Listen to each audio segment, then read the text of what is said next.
Esse trabalho é sobre a legislação do aborto no Brasil. É realizado pelas alunas Amanda Terres Fausto e Sabrina Barancelli, orientadas pelo Dr. Carlos Afonso Maestre. O que é o aborto legal? Para o Ministério da Saúde, o aborto é a interrupção da gravidez até 22 semanas de gestação ou quando o feto pesa até 500 gramas ou mede até 16,5 centímetros. Segundo a Organização Mundial da Saúde, não preconiza nenhuma idade gestacional específica e, do ponto de vista jurídico, no conceito de aborto induzido, bem como na previsão legal que permite o aborto, não há limitação decorrente da idade gestacional, de modo que a interrupção da gestação pode ser ofertada a qualquer tempo. Esse ano, a PL 1904 pretende aumentar a pena para o aborto em gestações após 22 semanas e criminalizar a interrupção da gravidez nas situações que a lei permite. O projeto ainda necessita da aprovação da Câmara e do Senado e, depois disso, a sanção ou veto do presidente.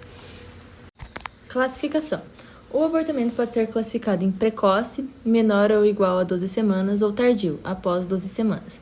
Espontâneo ou provocado. O provocado previsto por lei ou criminoso.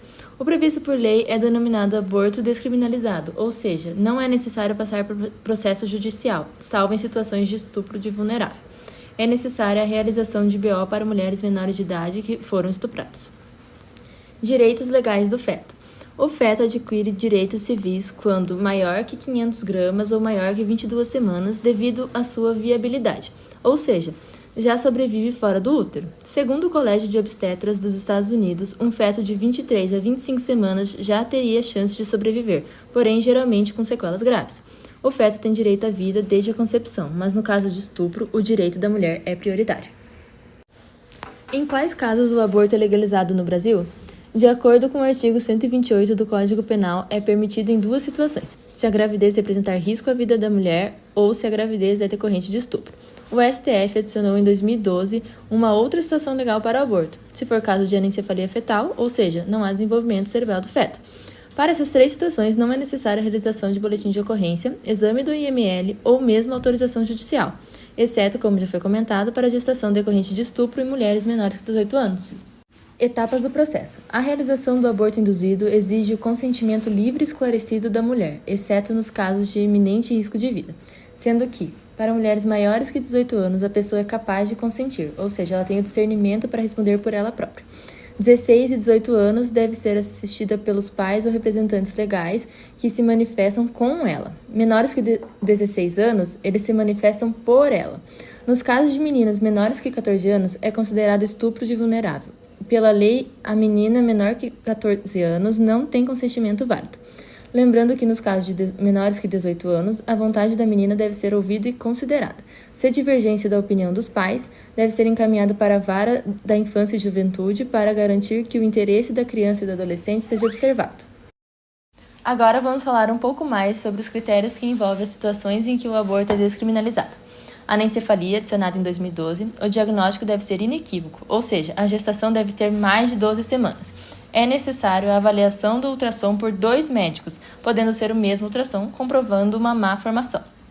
Para esses casos, não há idade gestacional máxima, mas quanto mais cedo for interrompida a gestação, menores serão os riscos para a mulher. Nos casos de outras malformações fetais, incompatíveis com a vida extrauterina, a mulher necessita de autorização judicial para a interrupção da gravidez. Risco de vida. É necessária a avaliação do ultrassom por 2 médicos, podendo ser o mesmo ultrassom novamente, porém, em um deles, obrigatoriamente, um ginecologista obstetra. A equipe médica deve oferecer informações sobre os possíveis danos e riscos para que a paciente decida ou não pela manutenção da gravidez. Nessa situação, o aborto pode ser realizado com mais de 20 semanas, porém, o quanto antes realizado, menores os riscos. Estupro.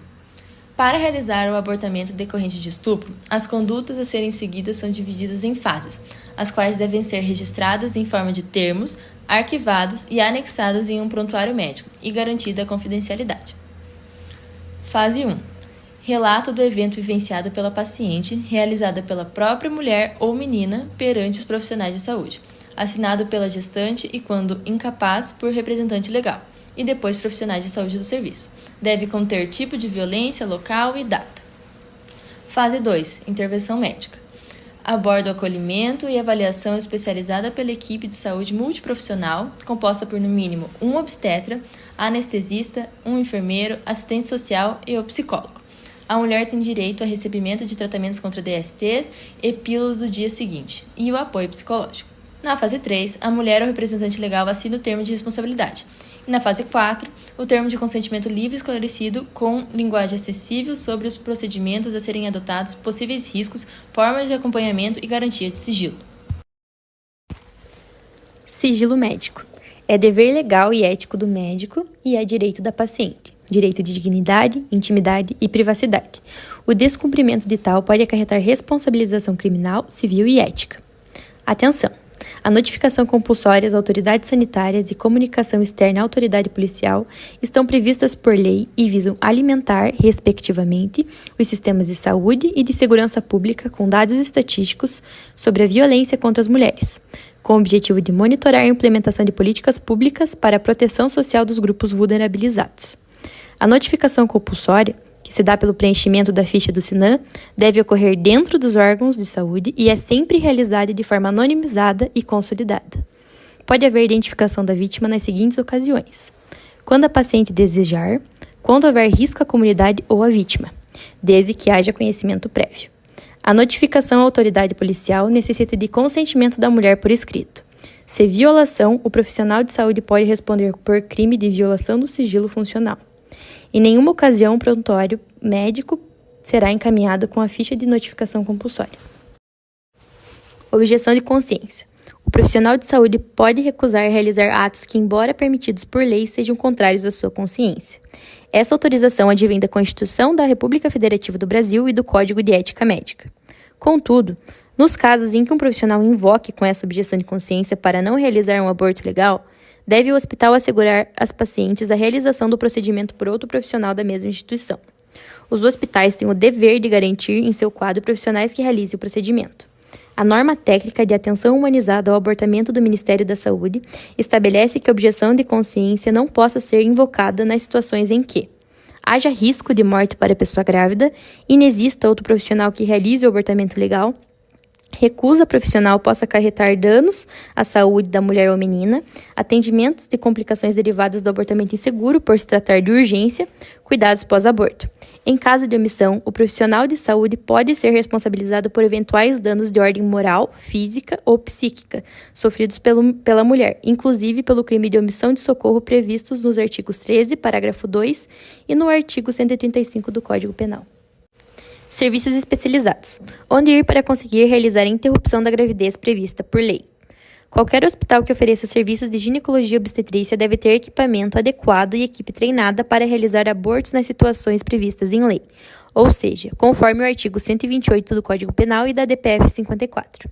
No Brasil, atualmente, existem 115 serviços contratados no CNS provedores de aborto legal para vítimas de violência sexual e 132 hospitais foram contratados.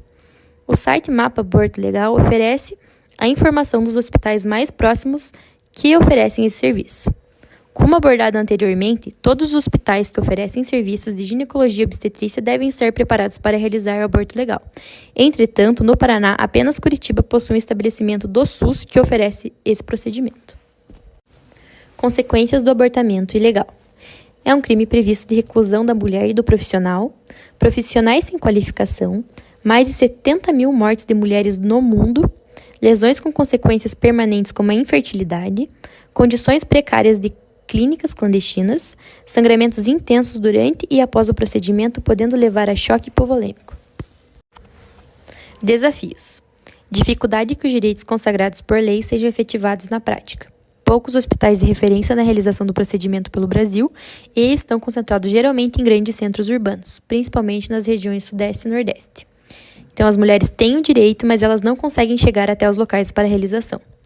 É evidente que muitos profissionais de saúde têm muitas dúvidas de como proceder, mas a verdade é que não existe necessidade de autorização judicial para a realização dos casos de aborto legal.